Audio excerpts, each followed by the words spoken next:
எப்போதுமே அவருடைய எழுத்திலே ஒரு நெருப்பு இருக்கும். எல்லா எல்லா உண்மையான எழுத்துக்களிலும் அந்த உண்மைக்கென்று சொல்லி ஒரு நெருப்பு இருக்கும்.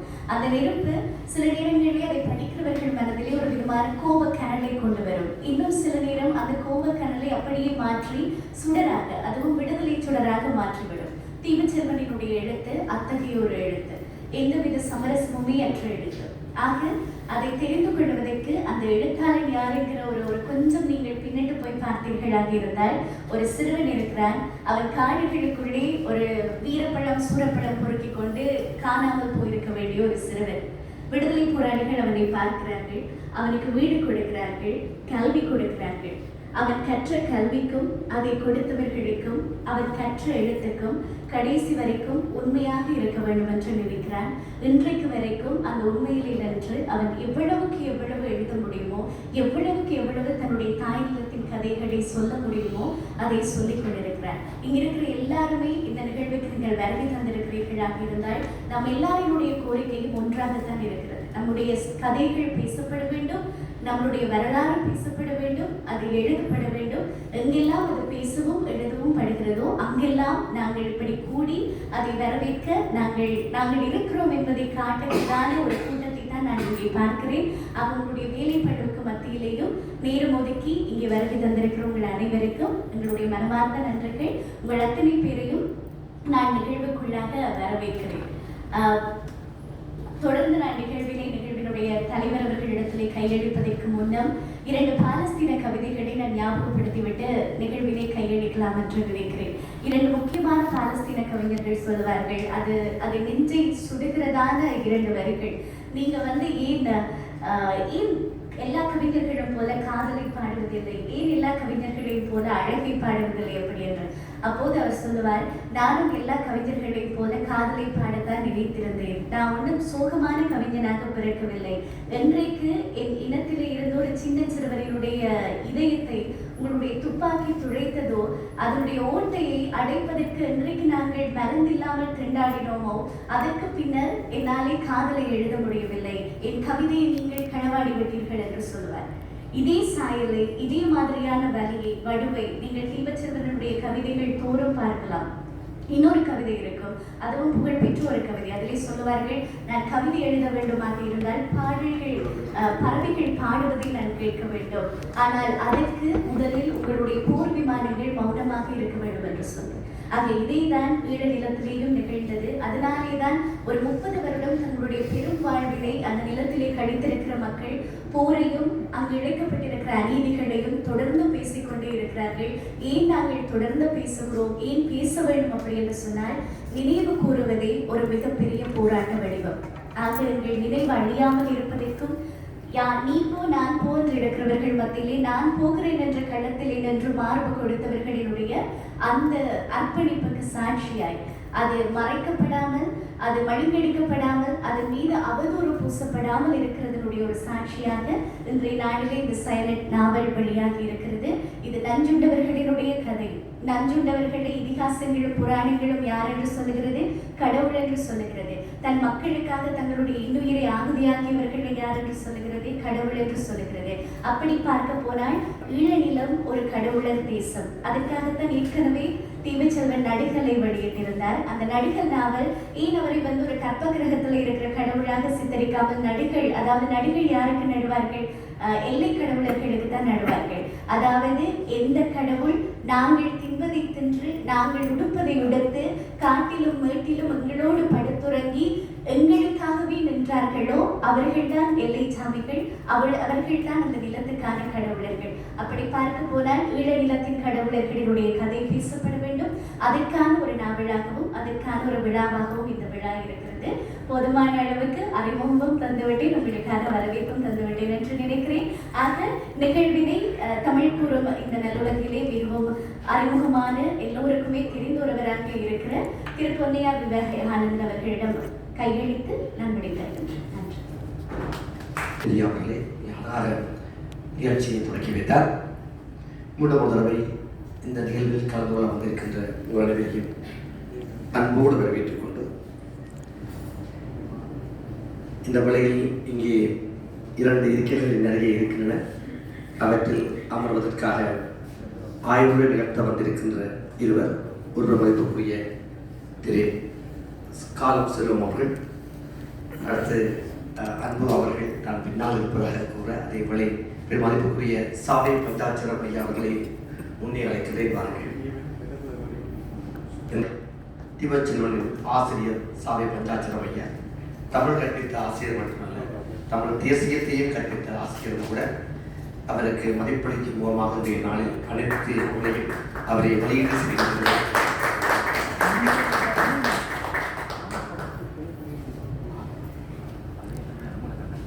மீண்டும் உணர்வை உங்களுக்கும் வணக்கத்தை கூறிக்கொண்டு இன்றைய நிகழ்வில் என்னுடைய பொறுப்பாக தலைமையேற்று நடத்துகின்ற பொறுப்பு தரப்பட்டிருக்கிறது. இதிலே தலைமை உரையிருக்கின்ற ஒரு சிறிய பகுதி இருக்கிறது. தீபச்செல்வன் அவர்கள் யார் என்பதை அறிமுகம் செய்கின்ற பொறுப்பு அன்பு மாணவன் ரஞ்சித் அவர்கள் இருக்கிற அந்த பொறுப்பு அதை அவர் சிறப்பாக செய்வார். தீபச்செல்வனுடைய இரண்டாவது நூல் நாங்கள் இங்கே வெளியீடு செய்கிறோம். மூன்றாவது நாங்கள் இங்கே வெளியீடு செய்கிறோம். மூன்றாவது நாவல் கவிதை நூல்கள் நாங்கள் வெளியிட்டிருக்கிறோம். மூன்றாவது நாவலை நாங்கள் இன்று இங்கே வெளியீடு செய்கின்றோம். இந்த நாவலுக்கு பெயர் சாய்நைட். இதற்கு முன்பு எழுதப்பட்ட நாவல் நடுகை.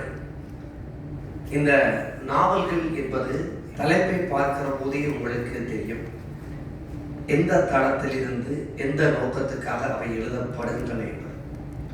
தீபச்செல்வன் அவர்கள் இந்த ஆண்டை விட கடந்த ஆண்டுகள் தொடர்ச்சியாக ஒவ்வொரு ஆண்டும் அவர் எழுதுகிற போதெல்லாம் அதை வாசிக்கிறவர்களுக்கு உணவு வலிக்கும் என்பது ஒரு விடயம். ஆனால் அவர் சந்தித்த வலிகள், அவர் கொழும்புக்கு அழைக்கப்படுவது, கடுமையான விசாரணைக்கு உட்படுத்தப்படுவது என்று கடந்த காலங்களில் ஏகப்பட்ட துன்பங்களை அவர் சந்தித்திருக்கின்றார். அவருக்கு பல்வேறு விடயங்கள் நிராகரிக்கப்பட்டிருந்தன. அவருடைய வங்கி கணக்கு கூட முடக்கப்பட்டது. இப்படியெல்லாம் பல்வேறு இன்னல்களை எல்லாம் அவர் சந்தித்திருந்தார். ஒரு கட்டத்தில் அவருக்கு உயிர் ஆபத்து என்கின்ற ஒரு சூழல் 2 ஆண்டுகளுக்கு அந்த வேளை நான் சொன்னேன், நீங்கள் புறப்படலாம், நாட்டை விட்டு வெளியேறலாம், உங்களை போன்றவர்களுக்கு ஒன்றும் சிக்கலாக இருக்கப் போவதில்லை, ஏனென்றால் உயிர் என்பது மிக முக்கியம், எங்கிருந்தும் எழுதலாம், நீங்கள் உயிரை பார்த்துக் கொள்ள வேண்டும், இருக்கிற நிலைமைகள் நன்றாக இல்லை என்று சொன்னபோது எனக்கு அவர் பதில் சொல்ல இருக்கிறார். மறுநாள் முகநூலிலே பதிவிட்டிருந்தார், இது என்ன நடந்தாலும் எனது உயிர் இந்த மண்ணிலேயே போகட்டும், இந்த நாட்டை விட்டு வெளியேறணும். அவருடைய எழுத்துக்களும் அப்படித்தான் அமைகின்றன.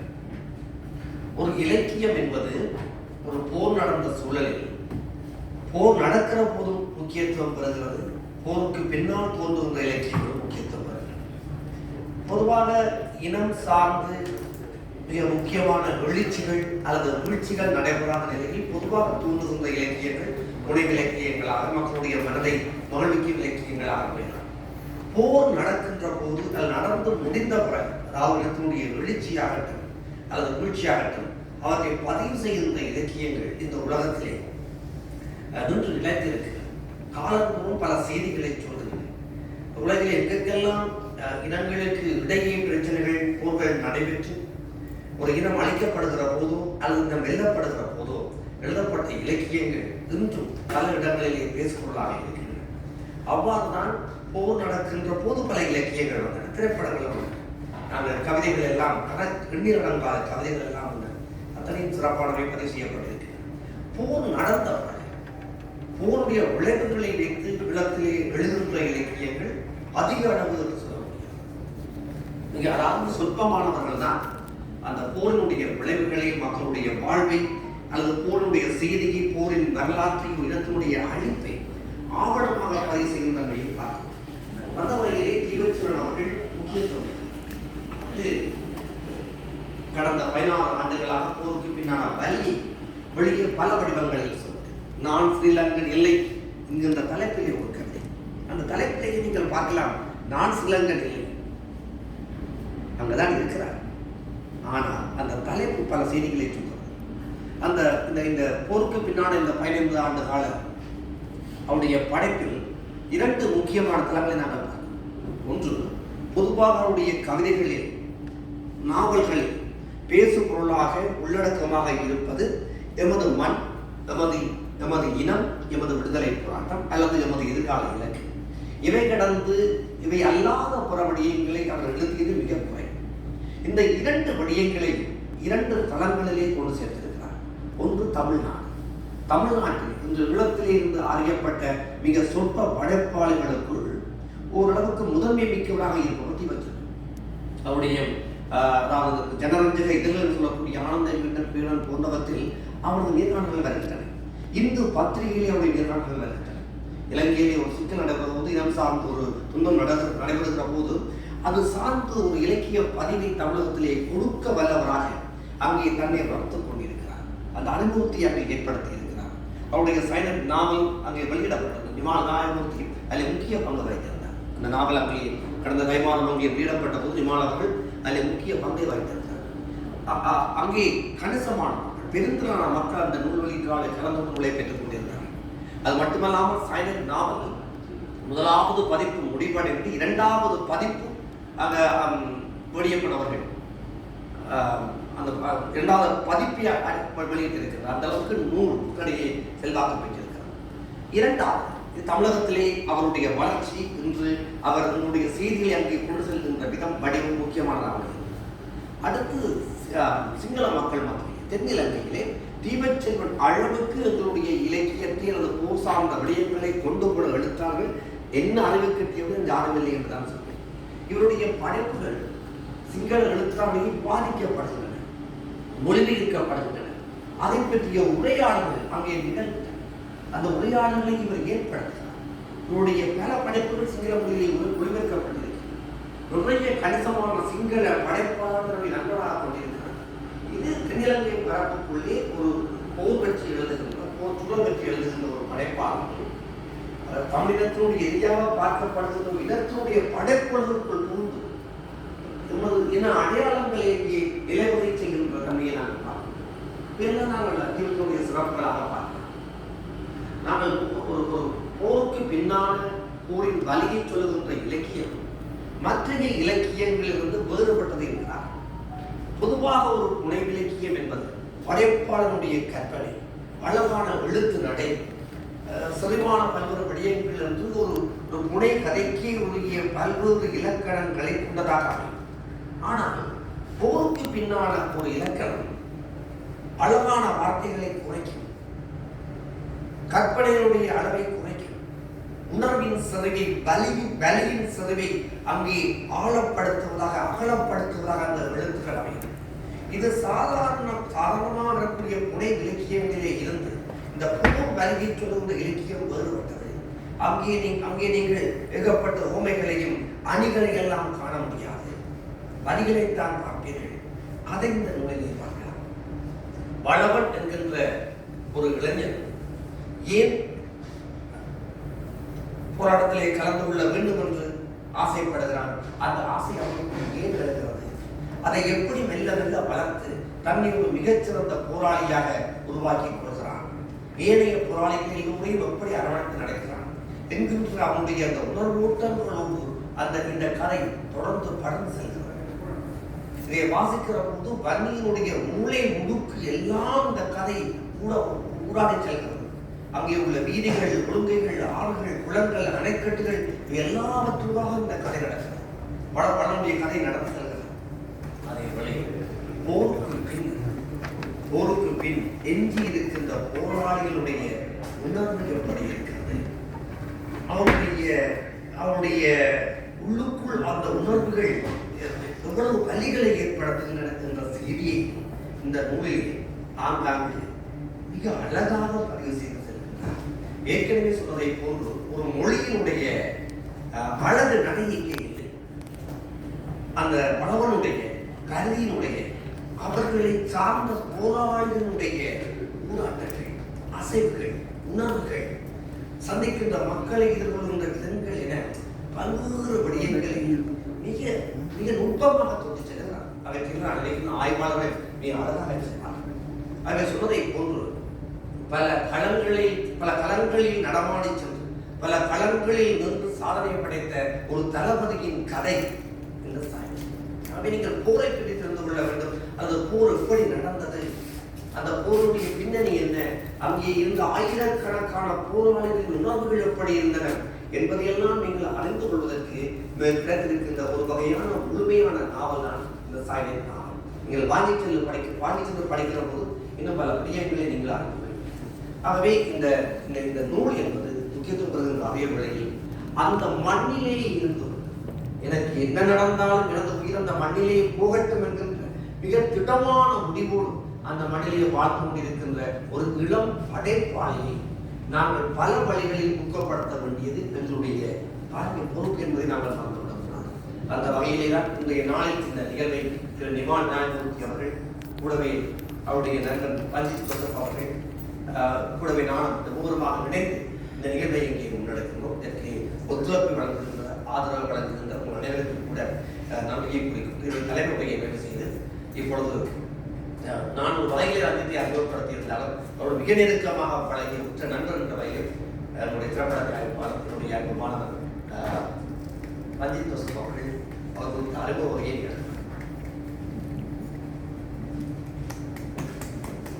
இங்கு வந்திருக்கக்கூடிய பெரியவர்கள் அனைவருக்கும் அன்பு வணக்கம். என்னுடைய ஆசிரியர் திரு பொன்னையா விவேகானந்தன் அவர்களுக்கு என்னுடைய நன்றி. தீபச்செல்வனுடைய தீபச்செல்வனை பற்றி ஒரு அறிமுகம் அநேகமாக உங்கள் எல்லாருக்கும் தீபச்செல்வனை பற்றி தெரிந்திருக்கும். எனக்கும் தீபச்செல்வனுக்குமான நட்பு 2012ஆம் ஆண்டு சென்னையில் ஆரம்பித்தது. நாங்கள் 2013ஆம் ஆண்டு நடிகர் விஷால் அவர்களை வைத்து ஒரு ஈழம் சார்ந்த ஒரு திரைப்படத்தை உருவாக்குவதற்கான முயற்சியில் இருந்தபோது அத்திரைப்படத்துக்கு வசனம் எழுதுவதற்காக அப்பொழுது மெட்ராஸ் யூனிவர்சிட்டியில் எம்ஏ அவர் படித்து கொண்டிருந்தார். என்ன படிக்கிறேன்னு மறந்துவிட்டேன். அந்த டைமில் தான் நாங்கள் சந்திக்கிறோம். அன்று தொடங்கிய இந்த நட்பு எங்களுடைய அந்த உடன்பிறவா தம்பியாக தொடர்ந்து கொண்டிருக்கிறது. தீபச்செல்வன் இதுவரைக்கும் 3 நாவல்கள் எழுதியிருக்கிறார், பல கவிதைகள், புத்தகங்கள், கட்டுரைகள் எழுதியிருக்கிறார். ஆனால் ஒரு வறுமைக்குட்படுத்தப்பட்ட ஒரு குடும்பத்தை பின்னணியை கொண்டவர் தான் தீபச்செல்வன். சிறு வயதிலிருந்து தாயின் வளர்ப்பில் வளர்ந்த ஒரு சிறுவன். அவருடைய அண்ணா ஒரு மாவீரர். 22 வயதிலேயே முகமாலையில் நடந்த ஒரு சண்டையில் அவர் வீரமரணம் அடைந்து விடுகிறார். அதற்கு பிறகு இந்த சிறுவனான இவர் தீபச்செல்வனோடு அவருக்கு ஒரு தங்கை, இந்த 3 பேரையும் வைத்துக் கொண்டு சிங்கிள் மதர் நீங்க சொல்லுவோம் இல்லையா, அது மாதிரி தனித்து இருந்த அந்த தாய் அந்த 3 பேரையும் வளர்த்தார். ஆனால் விடுதலை போராட்டம் நிலத்துக்காக மட்டுமல்ல, என் மண்ணில் கல்வி இன்னும் பல வழிகளில் நமது மக்களை முன்னேற்ற வேண்டும் என்பதுதான் நம்முடைய தேசிய தலைவருடைய ஒரு மிகப்பெரிய கனவு. அந்த வகையில் தெருவில் கச்சா வைத்துக் கொண்டிருந்த தீபச்செல்வன் படிப்பில் போராளிகளால் உள்வாங்கப்பட்டு படித்து முன்னேறி யாழ் பல்கலைக்கழகத்துக்கு தெரிவாகி அங்கு மாணவர் தலைவராக, அதாவது இறுதி யுத்த காலத்தில் மாணவர் தலைவராக இருந்திருக்கிறார். அதே காலப்பகுதியில் தீபச்செல்வனுக்கு தீபச்செல்வனோடு இருந்த பல மாணவர்களை இலங்கை ராணுவம் கொலை செய்வதற்காக தேடிக்கொண்டிருந்த ஒரு காலகட்டம். யாழ் பல்கலைக்கழகத்தின் பல கட்டிடங்களின் மேற்கூரைகளில் மறைந்து வாழ்ந்திருந்த ஒரு காலகட்டத்தில் எல்லாம் தீபச்செல்வன் வாழ்ந்திருக்கிறார். அப்படிப்பட்ட ஒருவர் தான் இன்று ஈழத்தின் குரலாக இன்று பல எழுத்தாளர்கள் 2009க்கு முன்பு ஈழத்திலே ஈழ தேசிய விடுதலைக்காக எழுதிய பல எழுத்தாளர்கள் தரம் கொண்டு விட்டார்கள். அதுதான் உண்மை. இன்று விமர்சிக்க தொடங்கிவிட்டார்கள். 2009க்கு முன்பு அவர்கள் இருந்த எண்ணங்கள் எல்லாம் மாறி 2000க்கு பின்பு கேள்விகள் கேட்க தொடங்கிவிட்டார்கள். என்னுடைய கேள்வியெல்லாம் ஏன் இந்த அறிவு உங்களுக்கு அப்ப இல்லையா என்பதுதான். ஆனால் தொடர்ச்சியாக தன் தாய் நிலத்துக்காக எத்தனையோ பிரச்சனைகள் மத்தியிலும் பல விதமான பேராபத்துக்கள் மத்தியிலும் தொடர்ந்து எழுதி கொண்டிருப்பவர் தான் தீபச்செல்வன். இப்பொழுது நாங்கள் இந்த சைலண்ட் நாவலுக்கு வரலாம். இந்த சைலண்ட் நாவல் 2 ஆண்டுகளுக்கு முன்பு தீபச்செல்வன் எழுத தொடங்கிவிட்டார். இந்த நாவல் ஒரு களத்தில் பல களங்கள் கண்ட ஒரு தளபதியின் உண்மை கதை. அவரை நானும் சந்தித்திருக்கிறேன். அந்த தளபதியை உடம்பெல்லாம் காயங்களோடு இன்றும் வாழ்ந்து கொண்டிருக்கக்கூடியவர்கள் தான் அவர்கள். அந்த கதையை எப்படியாவது எழுதி கொண்டு வர வேண்டும் என்று சொல்லி தீபச்செல்வன் தொடங்கும் பொழுதுதான் பயங்கரவாதி நாவல், அதை தொடர்ந்து குடாரப்பு தரையிறக்கம் சம்பந்தமாக எழுதப்பட்ட ஒரு புத்தகத்தை வெளியிட்ட ஒரு காரணத்திற்காக திரும்பவும் இலங்கை இராணுவத்தினரினால் சிஐடியால் தீபச்செல்வன் தொடர்ச்சியான விசாரணைக்கு உட்படுத்தப்படுகிறார். அதாவது இலங்கை இராணுவம் தீபச்செல்வனை எப்படி விசாரிப்பார்கள் என்று சொன்னால், அவரை நேரடியாக போய் அவருடைய வீட்டில் விசாரிக்க மாட்டார்கள். பக்கத்து வீட்டில் விசாரிப்பார்கள், நண்பர்களிடம் விசாரிப்பார்கள், வேலை செய்யும் இடத்தில் ஒரு ஆசிரியர் தொழில செய்து கொண்டிருக்கிறார், அவருடைய சக ஆசிரியர்களிடம் விசாரிப்பார்கள். அவரை சுற்றி வளைக்கப்பட்ட ஒரு விசாரணைக்கு அவரை உட்படுத்தி இறுதியாக அவரை ஒரு முகாமுக்கு வர சொல்லுவார்கள். அந்த முகாமில் கிட்டத்தட்ட 4 மணித்தியாலங்கள் அவர் காவல் காக்க வேண்டும். 4 மணித்தியாலங்களுக்கு பிறகு கூப்பிட்டு விசாரணையை தொடங்குவார்கள். ஒரு விசாரணை என்பது கிட்டத்தட்ட ஒரு நாள், காலையில் தொடங்கிய நாள் மாலை வரை அவரை வைத்து விசாரிப்பார்கள். இப்படி ஒரு கால இதுவரைக்கும் பல முறைகள் தீபச்செல்வனை விசாரணைக்கு அழைக்கப்பட்டிருக்கிறது. ஆனாலும் அவர் பயப்படவில்லை. தன் நிலம் சார்ந்து தன் விடுதலை, தன்னுடைய தாய் நிலத்தின் விடுதலைக்காக தொடர்ந்து எழுதி கொண்டிருக்கக்கூடிய ஒரு ஒப்பற்ற கலைஞனாகத்தான் நாம் தீபச்செல்வனை பார்க்க வேண்டும். ஏனென்று சொன்னால், எனக்கு நன்றாக ஞாபகம் இருக்கிறது, ஒரு காலத்தில் தீபச்செல்வன் சைக்கிளில் மோட்டார் சைக்கிளில் போய்கொண்டிருந்த ஒரு காலகட்டம். அப்பொழுது ஒரு தடவை விசாரணைக்கு அழைத்த இலங்கை இராணுவத்தினர் அவருக்கு சொன்னார்கள், உனக்கெல்லாம் ஒரு தோட்டாவை நாங்கள் வேஸ்ட் பண்ண மாட்டோம். எங்கேயாவது ஒரு இடத்தில் நீ பஸ் அடிபட்டோ ஒரு அடிக்கு கார் அடிபட்டோ செத்து போவ. சோ இது விதமான ஒரு மிரட்டல். அதற்கு பிறகு தீபச்செல்வர் பைக்கில் போறதை நிறுத்திவிட்டு உள் ஒழுங்குகளுக்கு ஊடாக பயணிக்கக்கூடிய ஒரு சூழல் இருந்தது. பயம் அல்ல, தொடர்ந்து இந்த மண்ணுக்கான எழுத்தை நான் தொடர்ந்து செய்ய வேண்டும் என்ற ஒரு கடமை. அப்படிப்பட்ட தீபச்செல்வன் தான் இன்று இந்த சைலண்ட் நாவலை எழுதி முடித்திருக்கிறார். இந்த சைலண்ட் நாவல் இலங்கையில் வெளியிடப்படுவதற்கு, அதாவது ஒரு மிக பெரிய அளவில் இதை வெளியிட வேண்டும் ஒரு ஆர்வம் இருந்தாலும் பிரச்சனைகள் வரும் என்றதுக்காக ஒரு சின்ன இடத்தில் அதை வெளியிட்டிருக்கிறார்கள். இன்று இந்த சைலண்ட் நாவல் பரவலாக எல்லார் மத்தியிலும், தமிழகத்தில் மிக முக்கியமாக தமிழகத்தில் இந்த நாவல் பெரிய அளவில் பேசப்பட்டு கொண்டிருக்கிறது. ஆனால் ஈழத்தமிழர்கள் மத்தியில், ஏனென்றால் எங்கள் மண்ணின் கதை, நம்முடைய மண்ணின் விடுதலைக்காக போராடிய போராளிகளின் கதை, இந்த வரலாற்றை நாங்கள் எழுத வேண்டும். இந்த வரலாற்றை எமது அடுத்த தலைமுறைக்கு கொண்டு சேர்க்க வேண்டும். ஆனால் அந்த கடமையை நாங்கள் செய்து கொண்டிருக்கிறோமா என்றால் இல்லை. என்னென்று சொன்னால், தீபச்செல்வன் மாதிரியான எழுத்தாளர்கள் தான் தொடர்ந்து செய்து கொண்டிருக்கிறார்கள். 3 முறை அமெரிக்காவின் விசா தீபச்செல்வனுக்கு மறுக்கப்பட்டிருக்கிறது. இந்த ஆண்டு நடக்கவிருந்த ஃபென்னா விழாவில் தீபச்செல்வனுக்கான அழைப்பு இருந்தது, விசா மறுக்கப்பட்டது. கடந்த ஆண்டு ஃபென்னா விழாவில் அழைக்கப்பட்டிருந்தது, விசா மறுக்கப்பட்டிருந்தது. அதுக்கு முந்தைய ஆண்டும் அதே நிலை. லண்டனில் 4 முறை தீபச்செல்வன் விசா மறுக்கப்பட்டிருக்கிறது. கனடாவில் 2 முறை தீபச்செல்வனின் விசா மறுக்கப்பட்டிருக்கிறது. இதையெல்லாம் நீங்கள் பார்க்கும் பொழுது ஏன் இவருக்கு விசா மறுக்கப்பட்டிருக்கிறது என்று சொன்னால், இவர் வெளியில் போய் பேசவிடக்கூடாது என்று நினைக்கிறார்களோ தெரியவில்லை. ஆனால் அவர் தொடர்ச்சியாக அவருடைய விசா மறுக்கப்பட்டிருக்கிறது. இந்த சைலண்ட் நாவல் தமிழகத்தில் வெளியிடுவதற்காக நாங்கள் ஒழுங்கு செய்த பொழுது எங்களுக்கு உதவிக்கரம் நீட்டியவர் நிமால் அண்ணா. அந்த நாவலை வெளியிடுவதற்கு பிரசாத் லேபில் நாங்கள் பெரிய ஒரு விழாவாக அதை செய்ய வேண்டும். கிட்டத்தட்ட ஒரு 200 பேர்களை வரவழைத்து இலக்கியவாதிகள் எல்லாரையும் கொண்டு அந்த நிகழ்ச்சியை பெரும் நிகழ்வாக செய்ய வேண்டும் என்று சொல்லும்போது, டிஸ்கவரி பேலஸ் புக்ஸ் அவங்களுடைய ஷோப்புக்கு முன்னால் நாங்கள் இதே மாதிரி ஒரு பெரிய பேனர் ஒன்று வச்சிருந்தோம். அந்த பேனர்ல பல களம் கண்ட தளபதியின் சைலண்ட் என்ற ஒரு இது அதே போதுமாக இருந்தது. தமிழக காவல்துறைக்கு தொடர்ச்சியான பிரச்சனைகள் உருவாக்கப்பட்டது. பாவாசலத்துறை, உங்களுக்கு தெரியும், எழுத்தாளர் பாவாசலத்துறை இந்த நிகழ்வில் அந்த நாவலை படித்து ஆய்வு செய்ய இருந்தவர் இறுதி நேரத்தில் வரவே இல்லை. அவர் சொன்ன காரணம் காய்ச்சல். இன்னொரு தமிழ் சினிமாவின் முக்கியமான திரைப்பட இயக்குனர் கடைசி நேரத்தில் வரவே இல்லை, போன் எடுக்கவே இல்லை. இப்படி பலர் பின்வாங்கி தீபச்செல்வனுக்கு தொடர்ச்சியான விசாரணைகள் நடத்தப்பட்டது. போனில் கால் பண்ணி எதுக்கு சாயினர், ஏன் பரம்கல கண்ட தளபதி என்று சொல்லி இவ்வளவான சிக்கல்கள் மத்தியில் தான் அந்த நாவலை தமிழகத்தில் முதலாக வெளியிட்டார்கள். அந்த நாவல் வெளியிட்டதோடு அவருடைய பிரச்சனை முடிந்து விட்டது என்று நினைத்தால் சென்னை ஏர்போர்ட்டில் கிட்டத்தட்ட 2 மணி நேரம் விசாரணைக்கு உட்படுத்தப்பட்டிருக்கிறார். இப்ப பார்க்கும் பொழுது இனி வருங்காலத்தில் தமிழகத்துக்கு போவதற்கான விசா கூட தீபச்செல்வனுக்கு மறுக்கப்படக்கூடிய ஒரு சூழல் உருவாகுதுன்னு தான் சொல்ல வேண்டும். ஒரு எங்களுடைய மண்ணின் எழுத்தாளர், நம்முடைய மண்ணின் விடுதலைக்காக போராடிய போராளியின் வாழ்வியலை தொடர்ந்து எழுதி கொண்டிருக்கக்கூடிய பேசிக் கொண்டிருக்கக்கூடிய ஒரு படைப்பாளி இன்று நான் ஸ்ரீலங்கன் இல்லை என்று ஸ்ரீலங்காவில் இருந்து கொண்டு ஆய்வுகள் கொடுக்கக்கூடிய ஒரு எழுத்தாளனை ஈழத்தமிழர்களாகிய நாம், புலம்பெயர்ந்த தேசத்தில் வாழ்ந்து கொண்டிருக்கக்கூடிய நாம் இந்த எழுத்தாளனை எப்படி காப்பாற்றப் போகிறோம்? இதுதான் என்று சொன்னால் நிச்சயமாக ஏதோ ஒரு காலத்தில் தீபச்செல்வனுக்கு ஏதாவது ஒரு விதத்தில் ஆபத்து இருக்கிறது என்பதை எங்களால் உணர முடிகிறது.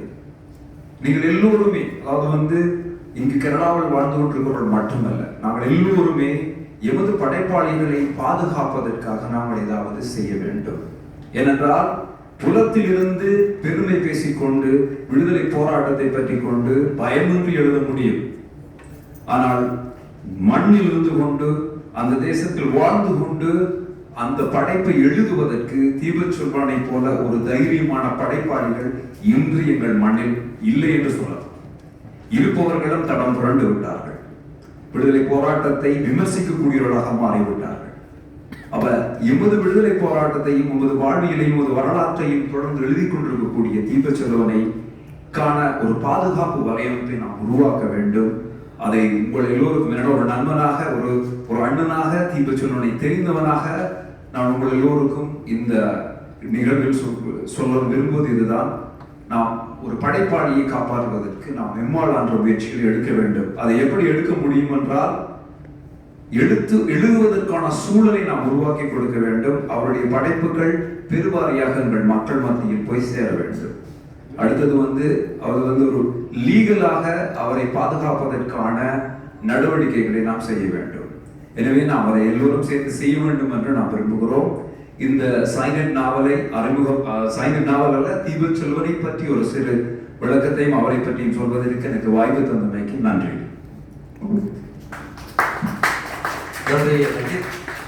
உண்மையிலேயே மிக நெருக்கமாக பழகுவர். அவருடைய திரைப்படங்களுக்கெல்லாம் வசனம், பாடல் எல்லாவற்றையும் எழுதுகின்றவர் தீபச்செல்வன். எவ்வாறான சூழலில் அவர் வாழ்ந்து கொண்டு இருக்கிறார் என்பதுதான் அங்கே ராஜித் உங்களுக்கு சொன்ன செய்தி. அது முற்றிலும் உண்மை.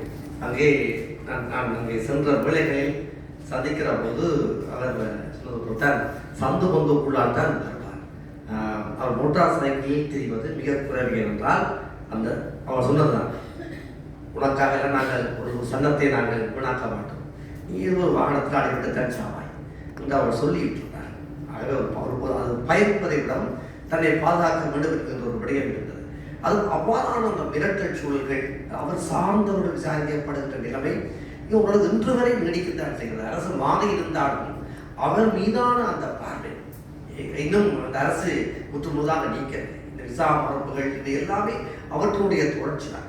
அந்த மண்ணிலே இன்னமும் எதற்கும் அஞ்சாமல் எழுதி கொண்டிருக்கக்கூடிய ஒரு படைப்பாளி, நமது மண் சார்ந்து, நிலம் சார்ந்து, மக்கள் சார்ந்து, எமது விடுதலை சார்ந்து சிந்திக்கின்ற அந்த படைப்பாளியை பாதுகாக்கக்கூடிய பொறுப்பு இருக்கிறது. இந்த வகையில் இந்த அறிமுக உரையை தொடர்ந்து நாங்கள் இப்போது நூலை வெளியீடு செய்திருக்கிறோம். அதை தொடர்ந்து இங்கே சிறப்புரை 2 ஆய்வுகள் இருக்கின்றன. பிறகு தீபத்தினுடைய ஏற்புரை இங்கே நடைபெற கேட்டுக்கொண்டிருக்கிறார். முடிய அவருடைய உரையை நீங்கள் கேட்க வேண்டும். இப்போது நாங்கள் நூலை வெளியீடு செய்திருக்க விரும்புகின்றோம். இந்த நூலை வெளியீடு செய்வதற்காக பிற மதிப்புக்குரிய சாவை பஞ்சாட்சரம் ஐயா அவர்கள் இங்கே வந்திருக்கிறார். அவர் நுழைப்போல் மிக சிறப்பாக பேசக்கூடிய நிலையில் இருந்தாலும் கூட இன்று நமது அழைப்பிற்கு இங்கே வந்திருக்கிறார். தீபச்செல்வனுடைய ஆசை தமிழ் மொழியை மட்டுமல்ல, தமிழ் தேசியம் சார்ந்து ஆசிரியர்கள் கூறலாம்.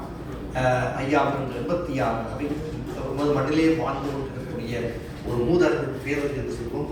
கடந்த வாரம் இங்கே 2 பெரிய விருதுகளை அவர் பெற்றிருந்தார். நமது சமூகம் அவருக்கு வழங்கி அவருக்கு மதிப்பளித்து செய்திருந்தது.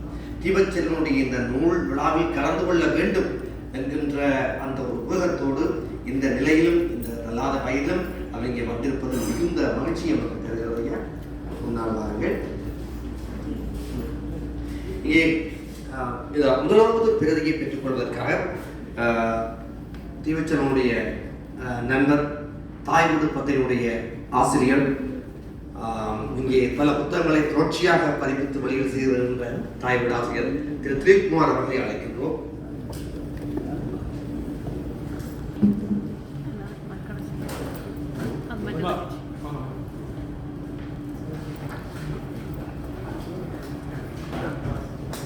இப்பொழுது திலீப்குமார் அவர்கள் முதல் பிரதியை பெறுகின்றார். தீவச்சனுடைய நெருக்கமான நட்புக்குரியது.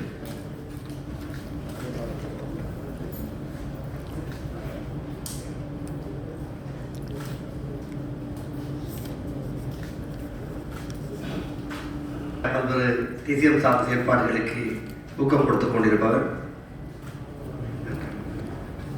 அடுத்த திரு சாந்தா பஞ்சலிங்கம் அவர்கள் உங்களை பெறுகின்றார்.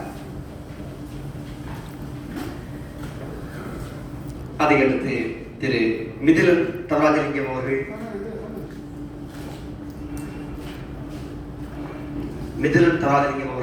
வாருங்கள். பழையம் அழைக்கின்றோம், வாருங்கள். எல்லோரும் சிறப்பு பிரதிகளை பெறுகின்றார்கள். திரு ரமணன் ராமச்சந்திரன் வாருங்கள். கும்பேஷன் கணேசன் வாருங்கள். சந்திரகுமார் ராமகிருஷ்ணா வாருங்கள். திரு கென் கிருபா வாருங்கள். திரு ரவி நாயகமூர்த்தி, தனிநாயகம் சண்முகநாதன், கஜரூபன் கோதாசன்,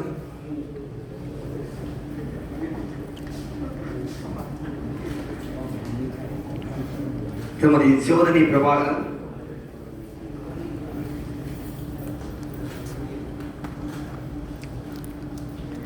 ஊடகவியலாளர் திரு லோகேந்திரலிங்கம், திரு கிருவாப்பிள்ளை கிஷான், திரு பிரகாஷ், திரு கமலச்சந்திரன் சோமசுந்தரம்,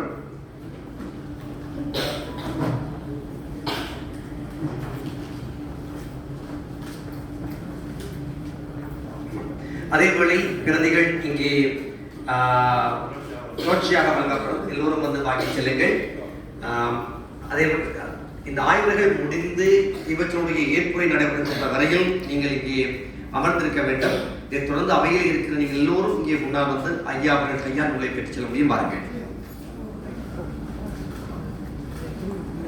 மதிப்புக்குரிய திரு நாராயணதாஸ் அவர்களை அழைக்கின்றோம். பாருங்கள்.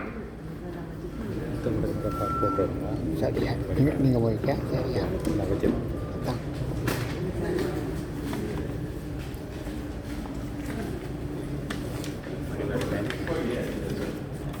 இங்கே வந்திருக்கின்றீர்கள் உதவியாளர்கள் உதயகணேஷ் பள்ளி, லங்கதாஸ் பத்மநாதன்,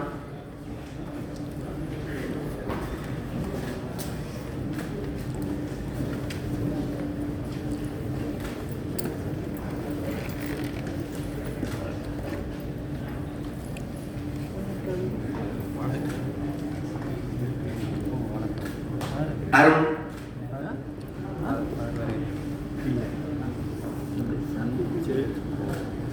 எல்லோரும் வரலாம். வாருங்கள்.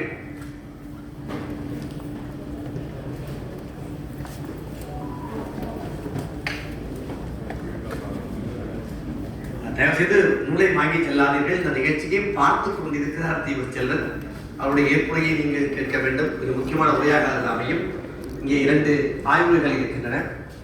அவை கூட உங்களுக்கு பல்வேறு செய்திகளை தரக்கூடிய ஆய்வுரைகள்.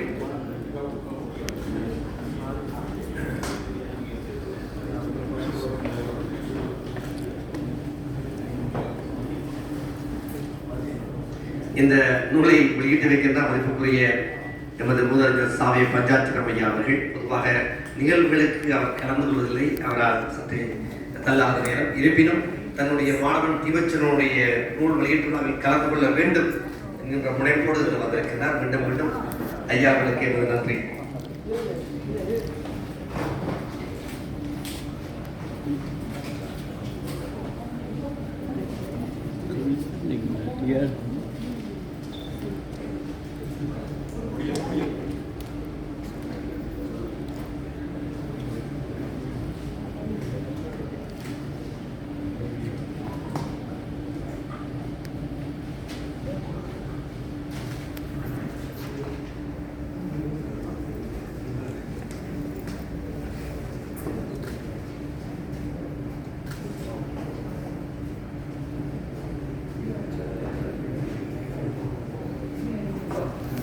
உங்களுக்கு வேண்டிய தேநீர் அல்லது குளிர்பானங்களை எடுத்துக்கொண்டு வந்திருக்கீங்களே அமர்ந்து நடைபெறுந்த உரைகளை கேட்க வேண்டும். அதிக நேரம் செல்லாது. இன்னும் ஒரு 45 நிமிடங்களில் நிகழ்வுகள் முடிந்தது.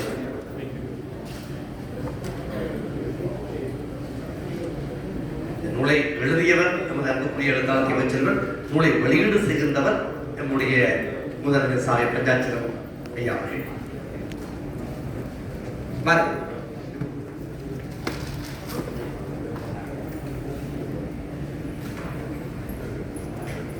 நல்லது. நாங்கள் இங்கே வெளியீடு செய்வதை நிறைவு செய்ய போகின்றோம். யாராவது நாங்கள் தவறுகிறால் உடனடியாக மாறுங்கள். இல்லையெனில் நிகழ்வு முடிந்த பிறகு நீங்கள் இங்கே நூலை பெற்று செல்ல முடியும். ஆனால் முடிந்தவரை இப்போதை நீங்கள் வாங்கினால் நாங்கள் உரைகள் முடித்தவுடன் நாங்கள் வெளியேறிவிடலாம்.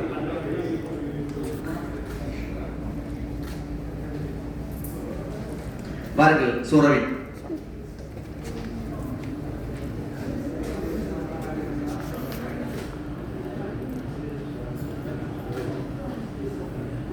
நல்லது.